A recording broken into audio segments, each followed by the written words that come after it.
Ikuti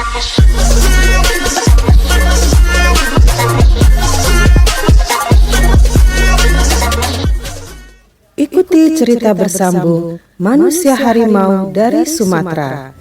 Selamat mendengarkan. Mulai hari itu, terasa oleh Erwin bahwa keluarga di rumah Erna tidak lagi seramah dulu terhadap dirinya. Erna sendiri masih seperti biasa, sebab dia memang betul-betul cinta pada Erwin. Celakanya, pada suatu malam, Erwin mendengar pembicaraan yang berlangsung antara Nurdin, ayah dan ibu Erna, serta gadis itu sendiri. Mereka ini duduk di ruang dalam, tidak mengetahui bahwa Erwin datang. Karena dia sudah seperti di rumah sendiri di tempat itu, maka ia datang tanpa assalamualaikum. Dan kalau biasanya dia terus masuk ke dalam, maka sekali ini dia diam-diam duduk di ruang tamu muka. Dia mendengar keluarga Erna berbicara di dalam. Besar hasratnya ingin mengetahui apa yang mereka bicarakan, dan dia mendengarkan. Semua terdengar jelas olehnya, karena mereka tidak berbicara pelan-pelan. Apalagi Nurdin yang telah untuk kesekian kalinya mendesak keluarganya agar hubungan antara Erna dan Erwin diputuskan. Jelas terdengar oleh Erwin apa yang dikatakan oleh Nurdin. Orang yang punya piaraan begitu tidak bisa dipercaya. Kau sendiri pun mungkin dimakannya, Terkejut Erwin mendengar. Kata Nurdin lagi, kalau harimau itu masuk ke dalam dirinya, dia bisa menjadi buas. Tanpa disadarinya, kau akan diterkam dan dibinasakannya. Kalau sudah sadar kembali, maka barulah diketahuinya bahwa orang yang disayanginya sendiri yang dibunuhnya. Tetapi apa gunanya lagi, kau telah mati tak akan dapat hidup kembali. Kasihan anak itu, kata ibu Erna. Memang kasihan, kata Nurdin. Tetapi itu sudah menjadi nasib dari orang yang berayahkan manusia memelihara harimau. Erwin meninggalkan rumah itu dengan hati yang hancur. Dia tidak bisa menyalahkan kalau Erna dan orang tuanya jadi takut. Tetapi dia benci pada Nurdin yang membesar-besarkan cerita itu. Dia tidak akan pernah menyusahkan keluarga Erna, apalagi Erna sendiri yang dicintainya.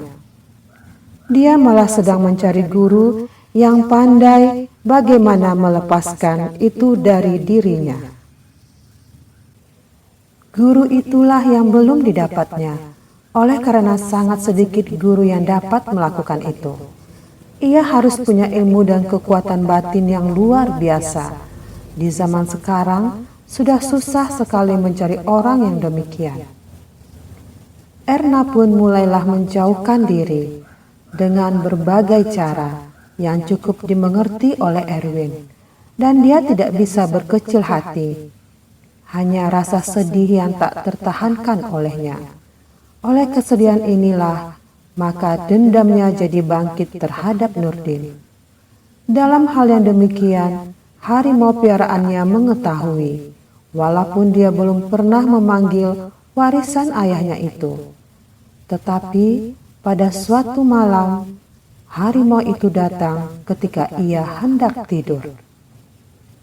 Aku tahu kesusahanmu, kata binatang itu.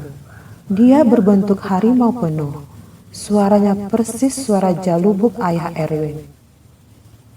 Dan aku tidak akan tinggal diam, nak, katanya. Erwin terkejut oleh pertemuan yang pertama itu. Dia akan menerima bagiannya, nak, kata harimau bersuara jalubuk itu. Setelah mengatakan kata-kata singkat itu, harimau itu hilang bagaikan ditelan lantai tempat ia tadi berpijak. Erwin tahu maksudnya. Ia hendak mencegah, tetapi tidak dapat melakukannya. Dan pada malam itu di kota Medan, terjadi suatu peristiwa yang sudah lama sekali tidak terjadi. Kalau tentang orang yang di waktu-waktu tertentu berubah jadi harimau ketika ia bertandang di rumah orang, sudah pernah beberapa kali terjadi dulu. Di antaranya di Kampung Sunggal, juga di Pandau. Malam itu, Nurdin telah siap-siap untuk tidur. Dia selalu teringat pada apa yang dikatakannya, bahwa Erwin, pewaris harimau piaraan almarhum ayahnya, Jalubuk. Ketika Nurdin merebahkan badan di tempat tidur, terdengar olehnya suara berdengus bagaikan orang bernapas berat. Tidak dihiraukannya. Kemudian suara itu berulang lagi, kian dekat dari samping tempat ia berbaring. Dan dia melihatnya jelas, sejelas orang yang dulu pernah juga dilihatnya. Bahkan kepada siapa dia pernah menjual sehelai kain sarung dan sehelai baju kaos. Orang itu adalah Jalubuk, yang diketahuinya telah mati. Dia terkejut. Dibacakannya rupa-rupa jampi, tetapi makhluk dengan muka Jalubuk itu tetap saja duduk di sana. "Kau ingat padaku?" tanya makhluk itu. "Kita tidak ada permusuhan, jangan kau ganggu aku. Aku tidak pernah menipu kau. Baju dan sarung yang kujual padamu dulu hanya memberi aku untung beberapa puluh rupiah. Aku bukan pedagang yang suka mencekik pembeli. Pergilah, kembali ke tempatmu." Memang benar, kita tidak bermusuhan. Tetapi kau menyakiti anakku. Kau kenal anakku bukan? Si Erwin. Dia anak baik. Memang dia mewarisi piaraanku. Tetapi dia tidak akan pernah menyuruhnya berbuat sesuatu yang jahat. Sudah begitu semestinya. Dia pewaris. Kini hatinya kau lukai. Dia harus memutuskan hubungannya dengan kemenakanmu. Padahal mereka saling menyayangi. Nurdin diam. Makhluk itu bicara tenang, tetapi tegas. Dia marah karena anaknya dikatakan memelihara harimau. Nurdin jadi takut. Dia tidak kuasa bangkit dari pembaringannya. Dan dia terpaksa mempersaksikan kejadian itu. Wajah Jalubuk berubah pelan-pelan. Mulai berbulu, berubah bentuk. Mulutnya jadi seperti mulut harimau. Begitu juga bagian-bagian lain pada mukanya.